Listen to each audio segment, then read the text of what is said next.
বিধানসভা নির্বাচনের আগে নির্বাচন কমিশনে প্রকাশিত সাপ্লিমেন্টারি ভোটার তালিকাকে ঘিরে বীরভূমে শুরু হয়েছে রাজনৈতিক চাপানোতর। জানা গিয়েছে প্রায় 29 লক্ষ ভোটারের নিষ্পত্তি হলেও বহু নাম ডিলিটেড তালিকায় চলে গিয়েছে এবং কিছু নাম এখনো বিবেচনাধীন রয়েছে। এই পরিস্থিতিতে ভোটাধিকার নিয়ে সাধারণ মানুষের মনে প্রশ্ন উঠছে। বীরভূম জেলার হাসন বিধানসভা কেন্দ্রের তৃণমূল প্রার্থী কাজল শেখ এবং তার পরিবারের নাম চূড়ান্ত তালিকায় বিবেচনাধীন থাকলেও এখনো সাপ্লিমেন্টারি তালিকায় প্রকাশ পায়নি।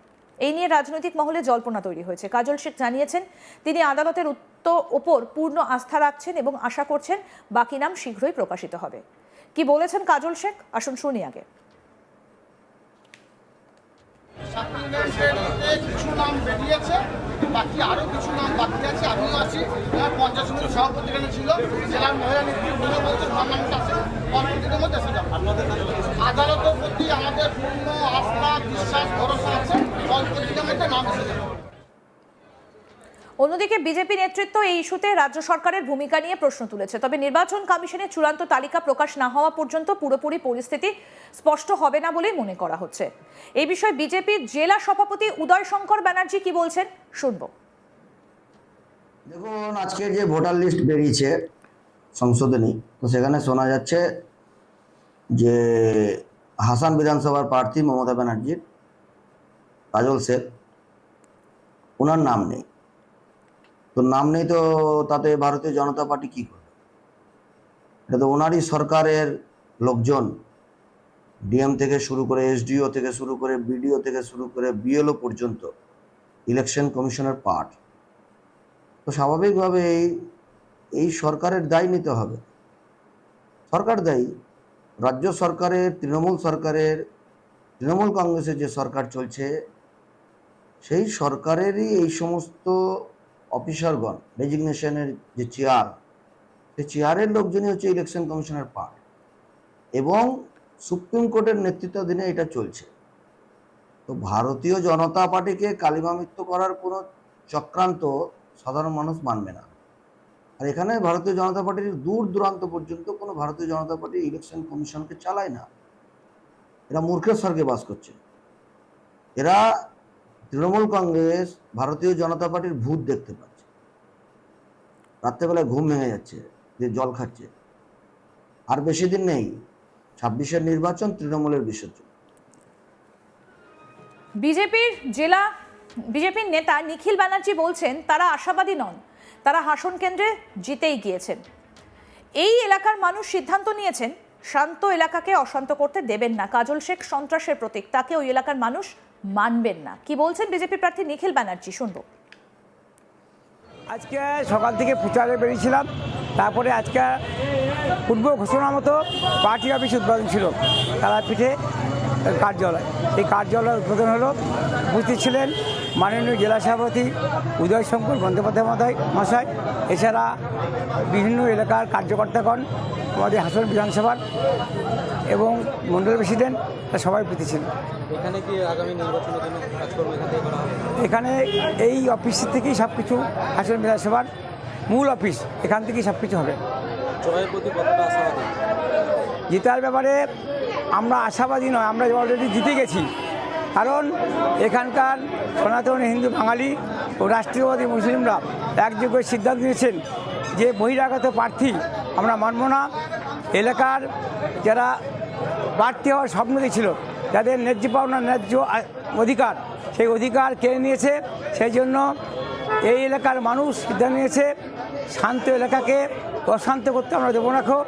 কাজল শেখ একটা ত্রাস, সন্ত্রাসের প্রতীক, তাকে আমরা এই এলাকায় মানব না। আমাদের প্রতিনিধি শান্তনু হাজরা কি প্রতিবেদন তুলে ধরেছেন, দেখবো এবার। বীরভূম জেলার হাসন বিধানসভা কেন্দ্রের তৃণমূল প্রার্থী কাজল শেখ, এই কাজল শেখকে দেখা গিয়েছিল যে এসআইআর এর নোটিশ পেয়েছিল, এবং এসআইআর এর নোটিশে পাওয়ার পর তিনি কিন্তু যে এসআইআর তালিকায় থেকে নাম ছিল না, তারপরে তিনি কিন্তু যে সকল নথি চেয়েছিল নির্বাচন কমিশন, সেই নির্বাচন কমিশনের কাছে দ্বারস্থ হয়েছিলেন নথিপত্র নিয়ে। ওনার এবং ওনার পরিবারে তার মাতার কিন্তু নাম ছিল না, এসআইআর তালিকায় তার নাম ওঠেনি। রীতিমতোই তখন এসআইআর তালিকায় যখন চূড়ান্ত ভোটের লিস্টে যে নাম ওঠে, সেখানেও তার এই তৃণমূল প্রার্থী কাজল শেখ এবং তার মায়ের নাম কিন্তু বিবেচনাধীনে ছিল। তবে এখনো পর্যন্ত যে সাপ্লিমেন্টারি এসআইয়ের যে তালিকা প্রকাশ হয়েছে সেই তালিকাতেও ঠিক দেখা যাচ্ছে যে কাজল শেখ এবং তার মায়ের নাম কিন্তু নেই। এবার প্রশ্ন হচ্ছে, তাহলে উনি কি প্রার্থী পদে বহাল থাকতে পারবেন? এই প্রশ্ন কিন্তু একেবারে গ্রাস রুটে যে তৃণমূল কর্মী রয়েছে, বিজেপি কর্মী রয়েছে, তাদের মনে প্রশ্ন ঘোরাফেরা করছে। এর সাথে দেখা গিয়েছে তিনি কিন্তু স্পষ্ট জানাচ্ছেন যে আদালতের ওপর তার পূর্ণ আস্থা ভরসা আছে। কিছু নাম বের হয়েছে, কিছু ডিলিটেড পর্যায়ে গেছে, আবারও কিছু নাম বের হবে এবং সেখানে তার নাম থাকবে। তিনি কিন্তু স্পষ্ট আশাবাদী এবং আদালতের ওপর কিন্তু ভরসা আস্থা রেখেছে। অন্যদিকে ওনার এই যখন না সাপ্লিমেন্টারি তালিকায় যখন নাম প্রকাশ পায়নি, সে প্রসঙ্গে ভারতীয় জনতা পার্টির বীরভূম জেলার নেতৃত্ব উদয় শঙ্কর বন্দ্যোপাধ্যায় কড়া তিক্ত ভাষায় আক্রমণ করছে রাজ্য সরকার শাসক দলকে। তিনি বলছেন যে তৃণমূল প্রার্থীর যে সাপ্লিমেন্টারি নাম প্রকাশ হয়েছে সেই নামে যদি তার নাম না থাকে তাহলে বিজেপি কি করবে।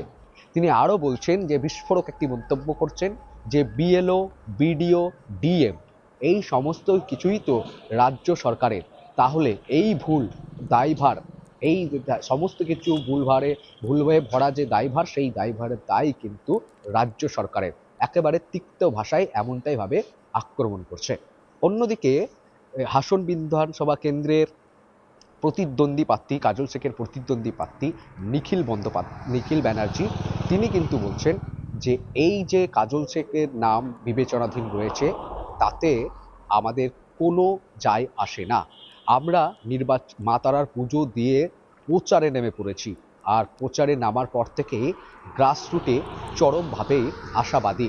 কারণ তিনি বলছেন যে এখানে মানুষ সাধু সন্তদের ভরা, তাই বিজেপির পদ্মফুলকে, বিজেপির হাতকেই শক্ত করবে, এমনটাই তিনি জানিয়েছেন।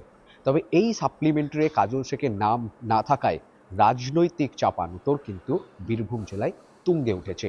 অন্যদিকে বাম, কংগ্রেস, অন্যান্য যে রাজনৈতিক দলগুলি রয়েছে বিজেপি বিরোধী এবং তৃণমূল বিরোধী, সেই সংগঠনগুলি কিন্তু এই সময় কাজল শেখের পাশে দাঁড়িয়ে ভারতীয় জনতা পার্টি নির্বাচন কমিশনকে নিয়ে কিন্তু প্রশ্ন তুলছে। তবে এই মামলা, এই প্রক্রিয়া, এই যে এসআইআর এর প্রক্রিয়া, সাপ্লিমেন্টারি যে তালিকা, সমস্ত কিন্তু এই মুহূর্তে আদালতের দিকেই তাকিয়ে রয়েছে। আদালতের ওপরই আস্থা রাখছে তৃণমূলের নেতৃত্ব। বিধানসভা নির্বাচনের আগে নির্বাচন কমিশনে প্রকাশিত সাপ্লিমেন্টারি ভোটার তালিকা ঘিরে বীরভূমে শুরু হয়েছে রাজনৈতিক চাপানোতর। জানা গিয়েছে প্রায় 29 লক্ষ ভোটারের নিষ্পত্তি হলেও বহু নাম ডিলিটেড তালিকায় চলে গিয়েছে এবং কিছু নাম এখনো বিবেচনাধীন রয়েছে। এই পরিস্থিতিতে ভোটাধিকার নিয়ে সাধারণ মানুষের মনে প্রশ্ন উঠছে। বীরভূম জেলার হাসন বিধানসভা কেন্দ্রের তৃণমূল প্রার্থী কাজল শেখ এবং তার পরিবারের নাম চূড়ান্ত তালিকায় বিবেচনাধীন থাকলেও এখনো সাপ্লিমেন্টারি তালিকা প্রকাশ পায়নি, আর এই নিয়ে তৈরি হয়েছে জল্পনা। আরও আপডেট পেতে দেখতে থাকুন আজ তাক বাংলা। সাবস্ক্রাইব করুন, নোটিফিকেশন পেতে বেল বাটন অপশন প্রেস করুন।